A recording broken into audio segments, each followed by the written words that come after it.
What is today's topic? Basically, what we're going to do is we are going to, we're gonna talk about. Let me get back here. We're going to talk about distance learning today.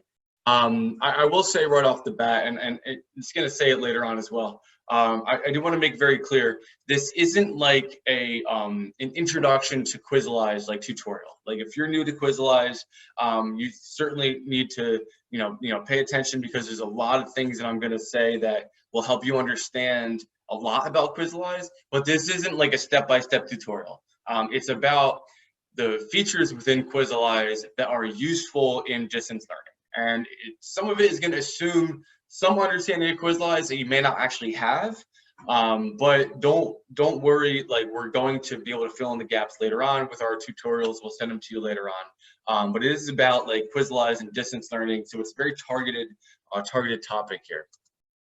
So very quickly, a little bit about myself. I am a former science teacher. I also taught math as well from back in New Jersey. I've taught for about a little over 7 years. I got my master's from Rutgers University. I actually shout out to there's actually a lot of New Jersey people here today, so shout out to you guys, and also shout out to New York people, especially upstate New York. I was born in Saratoga, so we got some connection there. I mean, I moved there. We moved out of there when I was like 6 years old, but we go up there and go camping every single year up in a park called Monroe State Park. So any of my New York people, if you're here and you recognize that, just know that we go up there every single year. I go to the Saratoga racetrack every once in a while. It's a really lot of fun. But yeah, like the reason I'm saying that is I work for Quizlies. Our company is actually called Zish, but I do think it's important that you understand that I do have a number of years of teaching in the classroom, which, I mean, obviously I hope that means that it lends a little bit more credence, a little bit more weight to things that I might suggest. It's not just from the Quizlies perspective, it's from having been an actual teacher in the classroom as well. Now, I actually live in London. That's where I'm reporting to you now. It's about 10:15 p.m. I'm actually wearing pajamas, and I will be going to bed shortly after we get done with this. But yeah, it's a lot of people that are here from the United States, and actually there's a lot of people from Australia, and those Pacific areas of Asia as well, because it's a completely different time zone there as well. So hello to everyone, and anyone that's from Europe or that time zone. Thank you for being here, because I know how late it is, and I appreciate you being here as well. So what do I do at Zish is basically, it's my job to sort of come up with a lot of the training assets and sort of figure out how does our platform actually help solve your problems as teachers. So obviously I leverage my own personal experience as a teacher. I leverage my experience and knowledge of the platform, and I hope to put both of them together to kind of make sure that everything we're providing to you works for you in your classroom. Now, I keep saying classroom, but we're here because we actually don't have classrooms anymore. So now I'm here to kind of make sure that everything works for your digital classroom, whatever form that may take. Again, so today's agenda, and right after this slide, I'll go check some questions. So again, it's not a product tour. We're not just going to go through Quizlies features, and we're not going to walk you through signing up and creating classes and a lot of the things that you can do. Like, we have tutorials for that, and again, everyone that's here and everyone that's registered will get access to those tutorials. I mean, it's on a YouTube channel, so I'll just send a link to that. But we'll give you a lot more resources as well. But what we're going to do today, we're going to talk about setting assignments for specific time periods, because you may be doing live stuff, or you may be wanting students to do something at a specific time based on what's been handed down to you from your district, or you just you don't want your students to have you want them to check in at a certain time. So if you can make assignments available for those times. You can set up differentiated follow-up activities. This is actually a really big one, and it's actually why we've gotten such a huge influx of new users recently as a result of the current events. The ability to set up assignments resources after you assign a quiz automatically is actually huge. And we're going to go into that in a lot of depth.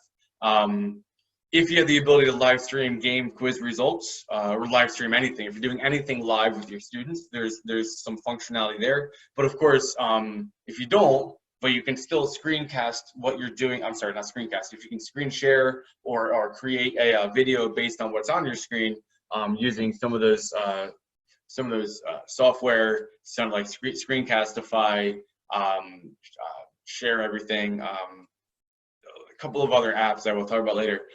You can actually make a video that you can share with your students as well, even if you're not doing live. So there's 4 things that I think that are perfect for what we offer and things that you can use to bring into your digital classroom in a remote learning environment. So before we go forward, let's see if there's any questions that I think might be useful to everyone to answer.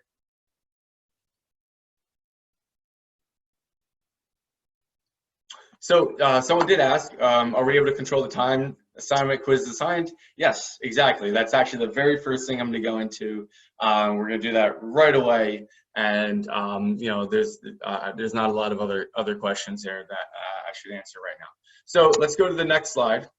So this is like a very brief overview of Quizlies, just for people that are not familiar.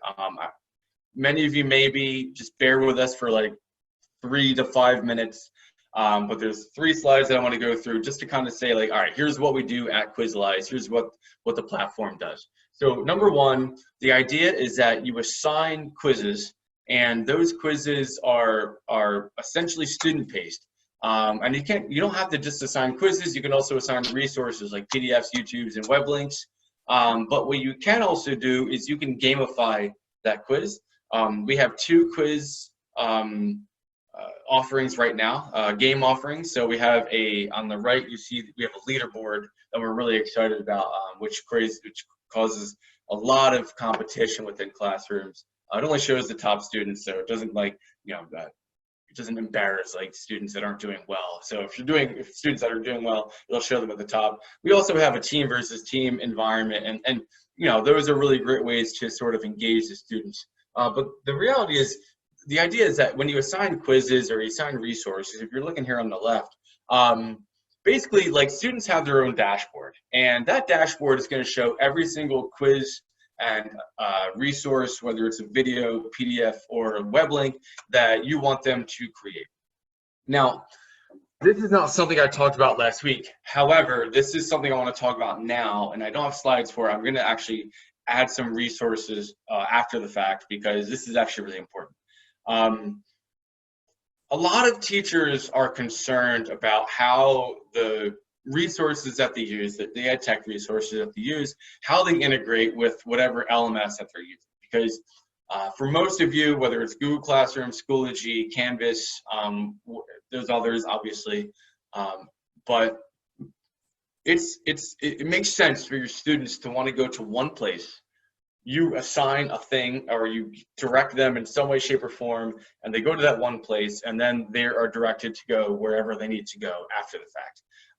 Now, it's really cool that we do have Google Classroom integration. So if you have Google Classroom and you sync your Google Classroom classes, you can assign a Quizlies quiz, and then it will automatically show up on their Google Classroom. But there's other LMSs that we don't have integrations with, and quite frankly, a lot of those LMSs have made integrating an assessment platform with them very difficult, because they have their own assessment plugin, even though I've used a lot of them from when I was teaching, and they're just not good. And so they hesitate to have that integration. One thing that you should think about is, when you are doing anything that you want to do, make sure that you can have students access it through your LMS, even if it takes a little bit of creativity. And again, if you don't have a direct integration with that EdTech tool, then find a way to make sure that students can access it through that LMS. So with us, it means that we can provide a link, and you can just put that link up in Schoology as a post, as an assignment, and then students can access that link through Schoology, and then they could bring themselves to Quizlies activity, and not having them to type in things into their browser bar. Anything you can do to centralize things, I think you should try to think about doing that. It's not just about making your lives easier, it's also about making the students' lives easier, but we've gotten a ton of feedback from parents as well, and I think that's one of the things that we need to think about a lot. Parents are getting really overwhelmed, and teachers are coming at them from a ton of different perspectives, and if we can centralize as much as we can, we should do that as much as possible. And so this is something that is possible with Quizlies, because you just paste a link when you put it in your LMS. Students will access that link in Schoology, and you don't have to give any other directions. So I'll provide more resources about after the webinar. It's actually a recent thing that we're allowing, which is why there's not a lot of screen information here, but that is possible, and we're going to make sure you guys know how to do that. All right, so again, we will look at the Q&A again, just to make sure that there's nothing overly pressing. Someone asked, will you be sharing your presentation with us? Yes, I will. We're going to share a video, and we're also going to share the presentation, but only after all of the sessions are done. Now, because you guys are here, we're definitely going to share a presentation with you guys soon after, in addition to other resources. But for anyone who's not here, if you have friends or teachers that are peers that aren't here right now, they're not going to get access, of course, unless you forward it to them. They're not going to get access to it until after we do all of the sessions of the same topic. Okay, so this is actually one of the things that we're really excited about. Like, we're a data company, right? So I know that there's a lot of comparisons between us and a lot of other formative assessment platforms, but we pride ourselves in data. And so I'm going to sort of roll through this a little bit faster, because there's a couple more things I want to talk about. But you're definitely going to be interested in the data that you collect on the teacher side, especially when you don't get to interact with your students directly. Getting some sort of assessment data from them is actually very valuable, because it gives you a little bit of direction on what you want to do moving forward. And if you look here on the left, we also collect some long-term data. And if your quiz questions are tagged to curriculum standards, whether it be South Carolina, we have a ton of Common Core. Texas is a big one. We have a ton of content that's already done and created for you that has tagged to that curriculum. And it's also easy to tag it yourself. So you get that long-term mastery data as well. Now, a lot of people think that mastery data is only important if you're trying to help prepare students for end-of-year exams, and that's of course true. But now that a lot of those end-of-year exams are being canceled, they're looking at skills and topic data with a little bit more flexibility to help inform your future teaching, and not just to help teach students to a test. So that's actually, it's just as valuable now, it's for a different reason.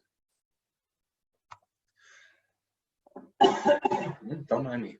Okay, and this is the one that we're going to talk about a lot later on. We do have the ability to, you can automatically assign follow-up activities after a quiz that you've given. So if you give a quiz and students get less than 50%, when they complete that quiz, they're going to get a specific follow-up activity that you can assign that you think is appropriate for that group.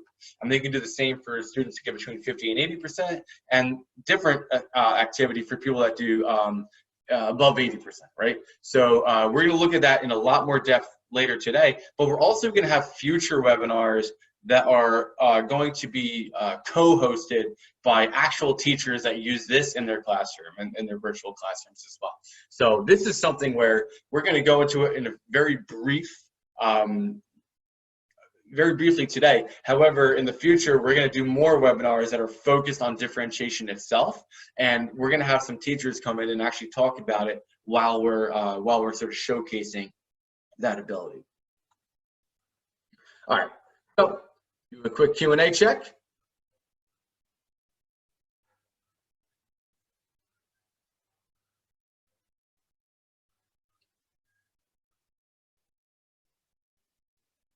Okay, so there's some questions about the pacing of the activity. So I will say, and this is a comment that I think is worth having a little bit of time to speak about. Our activities right now are completely student-paced. So I understand, and I remember when I was doing activities, I would very rarely do a teacher-paced one, but it was valuable to do a teacher-paced activity every once in a while, which meant basically that you give a question, the students answer it, and then you get to decide when they move on to the next question. Ours are completely student-paced, which means that once the activity is assigned, students can go through as quickly or as slowly as they want. And that's how all of them are set up. Now, there's a lot of really good pedagogical reasons to keep things student-paced. But there's also a lot of really good pedagogical reasons to keep things teacher-paced. And we're not going to do it overnight, but we're exploring the idea that we might offer an option where you can do things teacher-paced. But let me at least take some time and make sure that we understand the value of the student-paced quiz activity. First of all, with our quizzes, students can take as many attempts as they like. Unless you limit their attempts, they can try the quiz as many times as they like. So we think that is the most valuable part of formative assessment, because the assessment is as much about you getting information, but it's possibly more about the student being able to evaluate themselves. So they take the quiz once, they review the results, and having the ability to take the quiz again right after the fact is probably going to give them as much learning and reinforcement as many of the things that you might do to lead them to do it. If you do a lecture right after a single quiz, they're going to get a lot out of it, but they're also going to get a lot out of just taking the quiz a second time and thinking about the questions that they got wrong, and again, answering the questions they got right. Now, obviously, there's a lot of trust that's involved there, but we also believe, and there's a lot of evidence here, right, that extending student learning beyond just the things that you tell them to do and you ask of them is very valuable. Now, it also depends on the age of the students that you teach. Like, I get it, if you're an elementary school teacher, this is, a teacher-paced activity is very valuable to you. But you'd be surprised, we've gotten a lot of feedback from teachers that teach students in as early as like 3rd grade that are literally just going back online, retaking quizzes because they still have that ability available to them. So again, like we're going to explore the idea of teacher-paced quizzes, but I hope that we see the value of student-paced quizzes as well, because there's a lot of trust you give the students, and there's a lot of the onus, it falls on them a little bit, and you can sort of a lot of teachable moments where it'd be like, hey, listen, just because I'm not guiding you through this quiz doesn't mean that you can't take the quiz and take it again and get a lot of feedback out of it through the quiz that I've given you on your own time.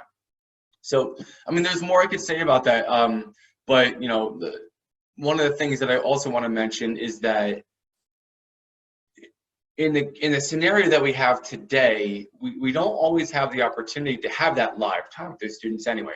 So being able to assign a quiz at a certain time and to assign to the students and sort of allow them the opportunity to take that quiz multiple times, get the feedback, but also know that the kids that take it multiple times are getting a lot of different sort of feedback from the quiz itself.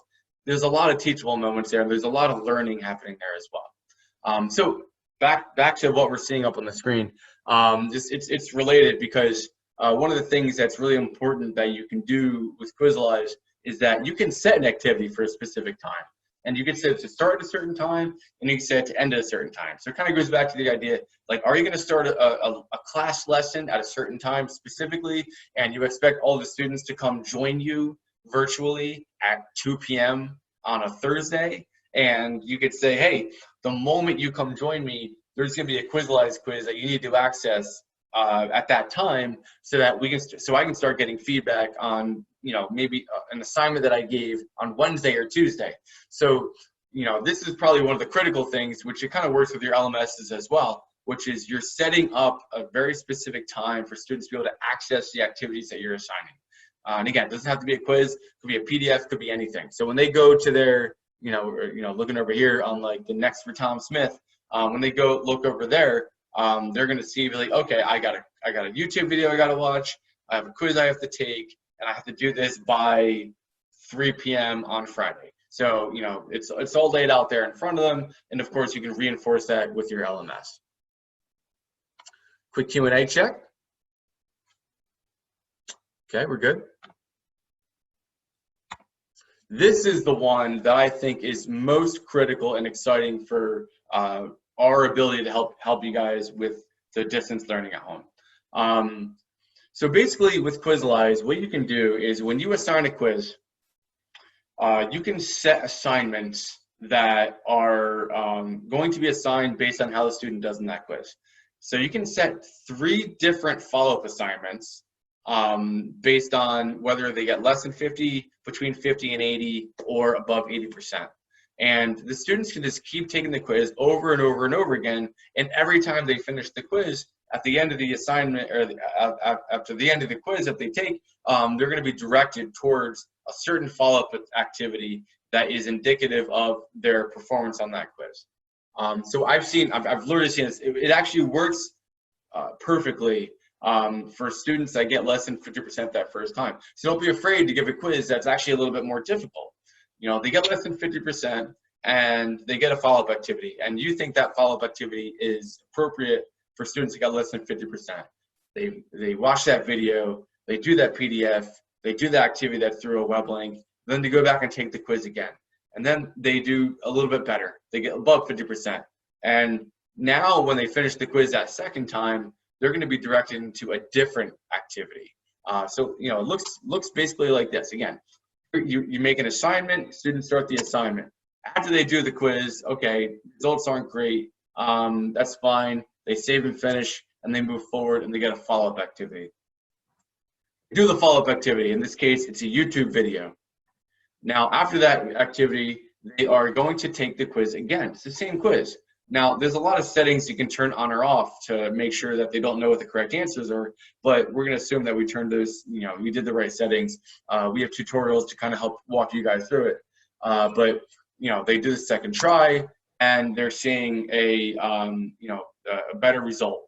Now, this time they save and finish, and you'll notice that a different follow-up activity is going to present itself to the students at this time. So this is for, I think, for the between 50 and 80%. And maybe it's a little bit more advanced of an activity. Maybe it just reinforces a lot of things. But, you know, you guys know a lot more about what kind of follow-up activity is appropriate. But also, you know, when you do the follow-up activities, our system will actually recommend activities that we think will be best based on the quiz that you've given. So, you know, there's that built-in ability. But also, again, when we do our differentiation webinar in the future, we're going to have some teachers talk about, you know, how they choose their follow-up activities and what their strategies are, and they're going to give you a lot more insight than even I can. Like, yes, it's been a few years since I've been in the classroom, so you know, I think that there's a lot of opportunity to learn about what some teachers are doing with these follow-up activities. And so you watch the video, and again, you can kind of see where we're going here. The student does even better, get a different follow-up activity. So at the end, they've completely finished. We'll go back here. They've completely finished a quiz, you know, 2 or 3 times, and they've done 2 or 3 different activities that are tied to it as well. I mean, this is part of the conversation that I started earlier about teachers wanting students to go to a centralized location. So there's a lot of formative assessment platforms out there, but there's only one that allows you to have a follow-up activity that you can assign yourself that you think is appropriate for the quiz that you've given. And so it's about kind of, I call it like this, you know, set it and forget it situation, where you set your quizzes, you set your follow-up activities, and then you sort of just like sit back and just support the students as they go through. So when you're in the classroom, you get to walk around the class and just kind of interact with the students while they're completing their activities. But in addition, again, you can set activities for a very specific time. You sit back, you're available to students, whether it's through, you know, whatever communication process you have with them, and then you just wait for the feedback to come from them to get some idea of how they're doing. But at the same time, you get that data on the quiz side as well. You can see how many students are making multiple attempts, how many students have watched the YouTube videos, How many students have watched each YouTube video or each PDF that you've assigned? And so you're constantly getting that live feedback. And even if you're not doing a screencast with your students, you're still getting information that's going to help you figure out what you want to do moving forward. So again, I think this is our bread and butter. There's a reason that we're going to do future webinars of just on this topic alone and recruit teachers that have used it effectively in their classrooms, both digitally and physically. And I hope that when we send those links out to register, that you guys sign up for those, because I think they're going to be really great. Back to the Q&A.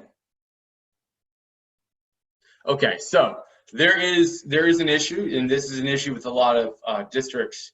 YouTube is blocked for students in the district, and that is an issue, and it's an understandable issue. I'm also not a huge fan of it because I think that I don't know, thoughts, but here's not the place to put them. There are ways to be able to get students to watch a YouTube video by not actually going to YouTube. I don't remember them off the top of my head, but I do know I've talked to a number of teachers that have found a way around that, so it is possible. But it doesn't necessarily have to be YouTube. There are a lot of other video hosting sites that you can take your YouTube video and put it in there. Again, I can't go into a lot of depth on that, but there is a lot of ways to get around that. Yeah, there might be, maybe in the chat, people can sort of give some advice. I'm actually seeing some advice here. You could embed it in Google Slides. You can embed it in Edpuzzle. Watchkin, that was the one. I have heard about Watchkin. For anyone who is interested in trying to allow access to YouTube videos, you can use something called Watchkin. It's Watch, WATCHKIN. You know, the people that put that in the question thing, thank you for putting that in there. You can also put it in the chat. If anyone can put it in the chat, that would be very helpful for people as well. Someone mentioned Flipgrid. This is actually really great. Someone says, can you use Edpuzzle? Here's a really great thing about the differentiation feature. We're the perfect app smashing app. I mean, not an app, like it's a browser-based platform, but we're perfect for app smashing. So what you can do, right? Notice how I'm showing you YouTube videos. It's just for demonstration purposes, but you can also include a web link. Now, that means that if you use something like Nearpod, if you use Edpuzzle, if you use anything that you can generate a web link for as a follow-up activity, then that will work. It literally, all it does is they complete the Quizlies quiz, you use that web link as a follow-up activity, you import it into the system. When the students are done, they are presented that web link, and they just click on the web link and they go and they complete the activity. Now, haven't had a chance to show it to you guys here today, but one of the things that's really cool is that our system is going to track student improvement. So I have an entire video that I've created about this. It's in our tutorials on YouTube, and I'll, again, sharing that later on. But it's called, you know, how to evaluate the efficacy of your lesson plan. So whether it's some sort of YouTube video, whether it's a follow-up activity, whether it's even something you do live, we have an improvements feature where when students take the quizzes multiple times, when they take the quiz once and they go do something else and then take the quiz a second time, we're tracking the improvement from those two attempts. And we don't just track it for each student, we track it for the entire class. So there's a lot of really great opportunities there to basically evaluate whether or not that follow-up activity was actually effective, or even if your lesson is effective. You know, when I was teaching, again, like when I would do a lesson, I would love to have known objectively how effective my lesson was. I would love to know how effective this webinar is. I don't know. I start to talk a lot, and who knows? You know, people are starting to lose focus. You know, it's something that's very valuable to people that are presenting and people that are trying to, you know, evaluate the amount of learning that's happening on the people that they're sort of presenting and teaching to. So because this was such an important topic, I'll check the Q&A one more time, but then we're going to move through and we're going to breeze through a lot more quickly before we end the webinar today. So yeah, there's a lot of things about Edpuzzle. I've met the Edpuzzle people at ISTE in Philadelphia last year. They're really sweet. They're awesome. So I would highly recommend go checking out Edpuzzle. And yes, you can definitely do an Edpuzzle activity in conjunction with Quizlies. There's some people that have some issues that are specific to your district. What I would ask is that when I follow up, please just respond to me personally about that, and we'll try to address it. So sometimes people say that, oh, they're having trouble connecting to Quizlies in a district. Well, that's because there's a lot of districts that have, there's certain permissions, and rightfully districts are locking down what is accessible by the teachers and the students that they're serving, because obviously if they, it could be open season and there's a lot of issues that could happen if they're not paying attention to that. Okay, so now here's the part where I'm going to go a little bit faster if I haven't gone fast enough.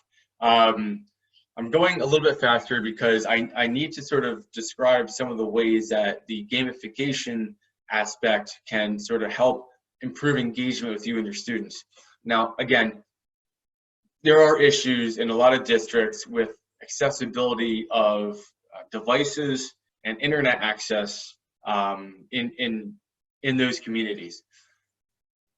I wish every student had access to internet and live streaming and whatnot. So this is only pertinent to those that that do have that ability. So there is a gamification aspect of the Quizlies quizzes, where if you want to add a little bit of engagement, you can present the game results up on a screen, and most teachers do that up on a screen, where when you assign quiz to the students, they're in the classroom, students will start the quiz, and what the teacher will do is they'll present the gamified version of that quiz up on a projector. And this is how it typically looks in the physical classroom. And that's great, right? I mean, it's great if you're in the physical classroom, you got a little bit of gamification aspect happening. However, in a remote learning environment, how do you make that work for yourself as well? So if you end up assigning a Quizlies quiz for a very specific time, and you want students to access that quiz at a specific time, and it coincides with the time that you're going to be doing some of your live streaming, then you might potentially live stream the results, the gamified results of that quiz. So if you're using Zoom, Google Meet, there's also a Canvas screen sharing ability. Then you can basically, instead of sharing the results up on a projector in your classroom, you're literally just sharing your screen and then sharing it through Zoom or Google, much like what I'm doing now. And this presents another opportunity, something that has been some feedback that I've gotten, not just from teachers, but also from people in my field. Notice how I've kept my camera on this entire time. It's not because I think I'm the most beautiful person in the world. I know for a fact I'm not. The reality is that human-to-human connection is very, very, very important. Now, in this case, it's less important, but when you guys are trying to have some sort of connection with your students while they're at home, please, even if it's for 2 to 5 minutes, turn the camera on, do what you need to do to make yourself presentable or make yourself feel comfortable with the camera on, but it is very, very important that you have that FaceTime with your students. I could have turned this off at any time. Maybe it would have mattered less. Maybe it matters a little bit more. So it's a long webinar that we're doing here. But when you do some sort of screen share with your students, especially if you're doing it live, please take the opportunity to have that face-to-face interaction with them. It is widely proven that it will increase their engagement with what you're trying to express to them, what you're trying to teach them, the activities that you're trying to get them to do. If you aren't physically presenting yourself to your students, then their experience is going to be so limited because they're not they're not basically making that connection between their activities and the things that they're doing with the teacher that they know in real life. And so they're going to lose that human connection as they try to complete all those activities. And of course, the parents themselves as well. You know, if you lack that connection with your students and then the parents, then the ability to get anything out of those students, again, like this is based on a lot of the research that I've seen come my way, from the conversations I've had, from the papers that have been shared with me. But it's also, again, if we do meetings with people in my company, you know, we've talked about how we should have our video on for at least a small period of time as well. That human connection is so important to make sure that people are actually engaging with one another at the human level. Back to the Q&A. Okay, so someone asked, if you were presenting the gaming results, how can students see the quiz on their device? So in our platform, the idea would be, it's actually on the next slide. The idea would that we would hope that the students have the ability to have two windows open. On the right, they're accessing the quiz, they're doing the quiz. On the left is the browser window that is the Zoom or the Google Meet or whatever it is, live stream that you're sharing. So this is the way that they could do it. Now, that only works if they have a laptop that has a big enough screen that they can have two screens on both sides. We've toyed with the idea of being able, of having the ability to share the gaming results to each individual student while they're taking the quiz. But what we found is the amount of bandwidth that is necessary to do that makes it unbelievably inaccessible to a lot of students that don't have great internet. So if they're using data, if they don't have like great internet in their home, if they're using data, that wouldn't work for them because it would eat up all of their data. If their internet access in their home exists, but it's not great, it's better that they get a live stream from the teacher than it is that it gets pushed directly to their device. It actually eats up a little bit less bandwidth, and they're more likely to be able to see the screen side by side. So you know, it's something that we've thought about, but it's not something we're going to be able to do during the time that we're dealing with the distance learning scenario. But if the student can have the Quizlies quiz access in a browser window on the right or left, and then the live results of the quiz on the left, they can see both side by side. That's currently the best way to do it. And again, like we're talking about a scenario where there's actually a lot of teachers that aren't able to live stream their students at all. So I think that's important for me to move on to the next slide, because in reality, this is more realistic for a lot of teachers. If you can do live streaming, awesome. Do it, get that FaceTime in, interact with your students as much as possible. But the reality for a lot of teachers I've spoken with is that they can't do the live streaming, or their district has actually mandated that they can't, even if they have the ability to. So one of the things you can do is you can record your screen and then create a video and share it with your students. Again, through your LMS or whatever. You can even share it on Quizlies. Now, that's where we get to, you know, things like Screencastify, Explain Everything is great for those of you that have iPads, Apple devices. That's actually what I use to do my screen sharing when I was making videos back when I was teaching. I wasn't teaching during a pandemic. However, I did a lot of flipped classroom. So I was making a ton of videos that was basically me screen sharing what was on my iPad and then writing on it with my stylus and talking over it as well. So it's a really great tool for those Apple devices, and for those that are PC, Screencastify is really great as well. You know, your district might be, giving you that access for free. They do have free access, but they're limited, obviously, as most free tools are these days. But what do you do with that, right? So here's a screen. When you give a quiz, this is my favorite screen of all of the quiz result pages and data assets that we can provide. We have the ability. It's called like, what do they need help with? You'll see on the teacher dashboard. So every single question, we're collecting information about how many students got the question right and how many students answered of each individual question that was wrong. So if you want, if you see at the top there, you can actually toggle on which students got what question or what students answered what. And that's obviously very useful for your own personal, edification in terms of figuring out what students you want to talk to about their misconceptions. Well, this is a screen you can show to your students as long as those names are toggled off, because you can go through every single question and you can talk about why is the correct answer correct, what is the misconceptions that might have caused some students to answer, one of the questions incorrectly, and you can address every single misconception along the way. So this is that sort of data piece where you're looking at an individual quiz and you're thinking like, okay, I gave my students a 10-question quiz or a 5-question quiz. Okay, I got overall results. I know that John got 4 out of 5 and I got Jill got 2 out of 5. That's great.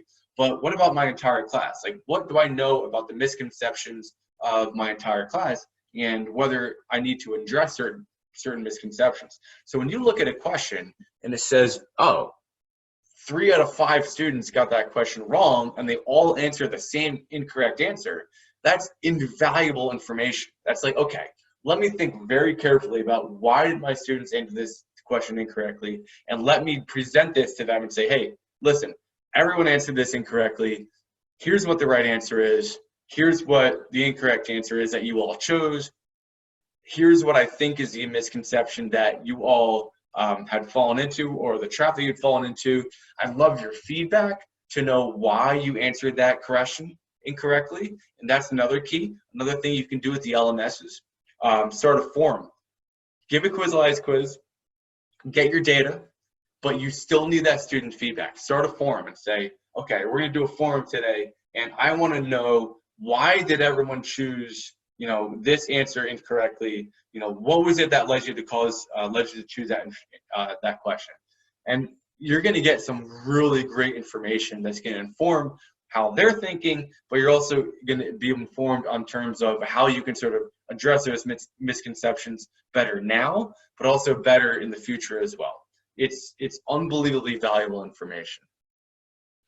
We're gonna do one more check on the Q&A, but we're almost done here. Someone's asking about the basketball game.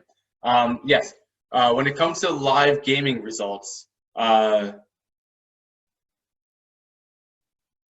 when we're looking at the live game abilities, we had a basketball game, but we had to take it down because the performance of it was lacking when there was more than a certain number of students. So we had to pull it down, and we're working on it to make sure that when we put it back up, that it is a lot better performing than it was before. So if you had like up to 20 students, it probably worked great. But when you started to get to like 25, 30 students, which a lot of teachers have, it started to lag. And that's something that we pulled it down. And what we're going to do is we're going to fix it. We're going to put it back up. So we're going to hopefully get that up soon. And then when that's done, we'll have 3 different games that you're all going to be able to access. But we're going to be working on other games as well, because we do understand that student engagement piece is so critical. If students aren't engaged, then it doesn't matter what you do. So the more game views that we can add to the platform, we're going to do that as soon as possible. Like those are constantly things that we're trying to add. But adding games is a little bit harder than just fixing certain fixing bugs and fixing adding little easy functionalities. Like creating a game is a very, very heavy duty thing to do. So we have to sort of weigh both of the things that we want to do. Like we want to provide great data, and that's our main focus. We're more interested in the data and the usefulness of that data for you guys, so that it can inform the things that you want to be able to make your teaching more effective. But we also understand that you're not getting good data if the students aren't engaged. So it's a tough line to kind of walk, which is, if we just spent all of our time creating more games, then we wouldn't be able to refine the ability to get data. If we just spend all of our time getting great data, then there's not going to be as many games that are as engaging for your students. So I guess for now, as we continue to grow and continue to add more things, like I do understand that there's other platforms that are more engaging for the students, but I also know for an absolute fact that the data you're getting on the other end isn't as good. So if you're interested in the data, you got to use Quizlies. You have to. Like, there's so much more data coming on the other end than you're getting in any other platform, and the differentiation is also key as well. At minimum, there should be a rotation of different form of assessment platforms that you might use to kind of keep the students engaged. But in a distance learning scenario, you want to have them, you want to be a little bit more consistent. So, I think that this is a case where that data is even more important. This is why so many more people are signing up for a platform today. It's because they recognize the value of that differentiation, and they recognize that we're actually probably better for distance learning scenarios than anyone else. And so, now is the time to kind of jump on that train. But again, we hope to add more games. We want to make as engaging for those students as possible, but it does take time to create those games and add them into the platform. So one of the last things that is possible, and to do this very quickly, so you do get individual student results, and I think it's important that if you have the ability to give individual student feedback, definitely take some screenshots of those individual student tries, look at the questions that they've answered right and wrong, give them some personal feedback through their LMS. I think it's really important that you try to do that as much as possible. That way, you're still maintaining that human connection with them. Again, it's very difficult in this scenario. We know that you don't necessarily have that input into that individual device for that student.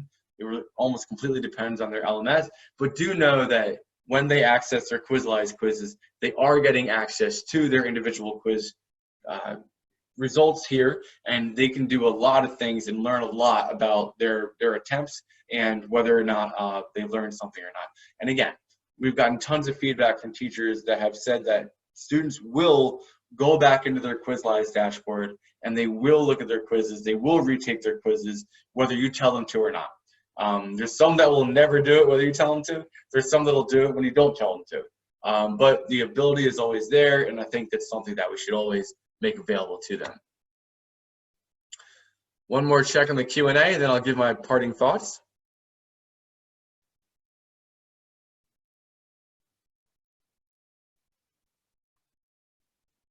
Okay, so questions I'll answer in the follow-up email when I send you all some of the resources for after this. Okay, so one of the things that I want to share with everyone is about, I think, the challenges that we're facing today, one of which is the stress that is being put on parents. And I bring that up only because I've had a lot of experience and talked to a lot of teachers, and almost always in our Facebook groups, in our Twitter feeds, I think that a lot of the parent and teacher interactions they tend to be very adversarial. And what's happening today is that parents in their home learning environment, and they're sort of a lot more onus is being put on them to help their students continue with the education that they expect to send their kids to get at the physical school. We're finding that there's a lot of pressure being put on parents to help the students get the education that they're expecting to get, right?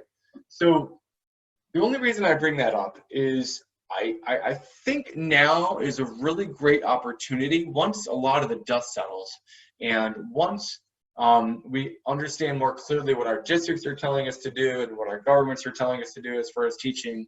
I hope that we're sort of looking at what's happening now, and we're not as teachers saying, oh my God, haha, now you know how tough it is to be a teacher because now you have to deal with your kids during the times that we're normally dealing with them. I mean, that's an easy thing to kind of come up and say, but I hope that we're actually looking at it and saying, like, listen, I mean, you guys got a really good understanding of how difficult it is to teach your students, teach your kids, and now you're sort of seeing what's happening and with their attention span and everything on a day-to-day basis. I think this is the perfect opportunity to open up that dialogue and figure out what works best for both parties. So I don't want it to be one of the things where everyone's looking at each other like, parents are yelling at teachers because we're assigning too much or we're trying to ask them too much of them while the students are at home, and teachers aren't looking at parents and saying, oh, well, now you get it. Like now, we deal with this on a day-to-day basis. Like that just perpetuates that adversarial like relationship that I think is pretty prevalent between parents and students, parents and teachers. I hope that we would instead look at and say like, okay, let's figure out how, now that we're both on the same page, because this whole experience has sort of illuminated a lot of the challenges that come with educating children. Let's figure out how to get parents more involved, more directly into what's going on, and sort of give them the resources that they need in order to help facilitate the education of their children. But also at the same time, like when you guys are looking at like what you're going to do with like edtech wise, like make sure you're finding tools that consolidate as many things as possible, so that you're not asking students to access 14 different things and then giving parents 14 different, access points that they have to know about, so that their parents, so that their children can access those 14 different things.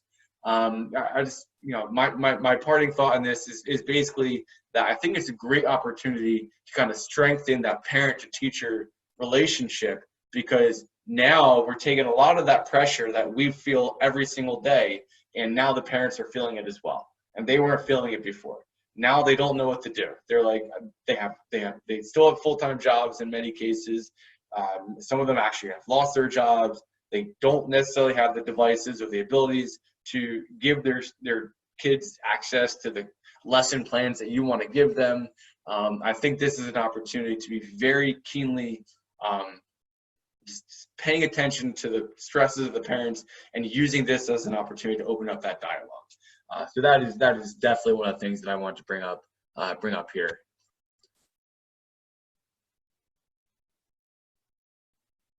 All right, and that's basically it. Some people were asking questions about will I give access. There will be. I'll do the webinar again next week, same time, my time. It is pretty late. It's gonna be it started at 6 p.m. Eastern time today. It's gonna start 5 p.m. Eastern time a week from today, because the UK is actually springing forward this weekend.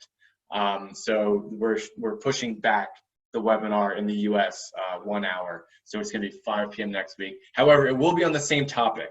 So those of you that missed this, just sit tight. We're gonna send you a recording of one of the webinars, maybe this one, maybe last week, maybe next week.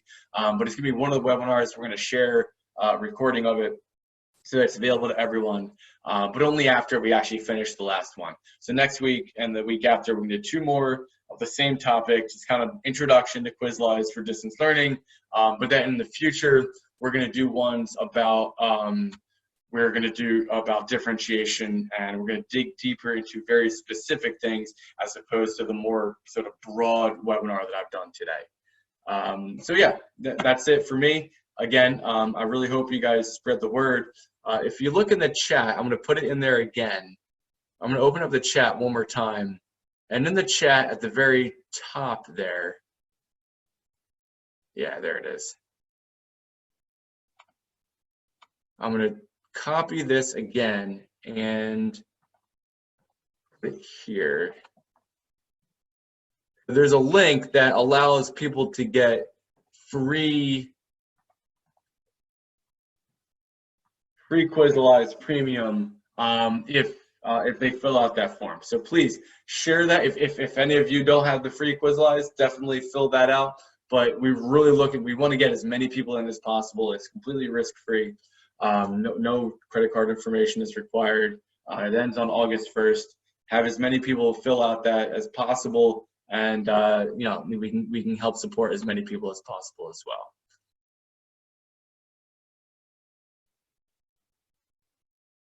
Oh, somebody said the chat is disabled. Oh, hold on. Let me make sure it is not. Let me undisable it. That's my fault. Could have swore I made it. Nah. Oof. That's a mistake on my part. I just opened it up. I just opened up the chat. Okay, you can see the link. Oh, you know what I did? You should have been able to see things that I was posting. There it is. Oh man. Well, there you go. Now we're all on the same page. Cool. All right, so I'll leave the chat open for a while. I'm gonna end the video. Please share that link at the top. And if you haven't filled it in yet to get your free Quizlies premium, please do so now. And let's try to get as many people in as possible. That's it. Thanks, everyone.